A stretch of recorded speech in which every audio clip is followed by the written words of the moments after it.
ఈ వాక్యాన్ని వీక్షిస్తున్న సహోదరులందరికీ క్రీస్తు పేరట వందనములు.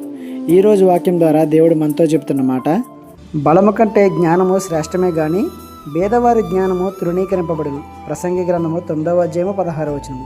నిజమే, బలము కన్నా జ్ఞానం గొప్పది. కొన్ని సమస్యలకు పరిష్కారం జ్ఞానంతోనే దొరుకుతాయి. అయితే మనుషులు ఎవరైనా మంచి మాటను చెప్తే వారి స్థితిని బట్టి దానిని అంగీకరిస్తారు.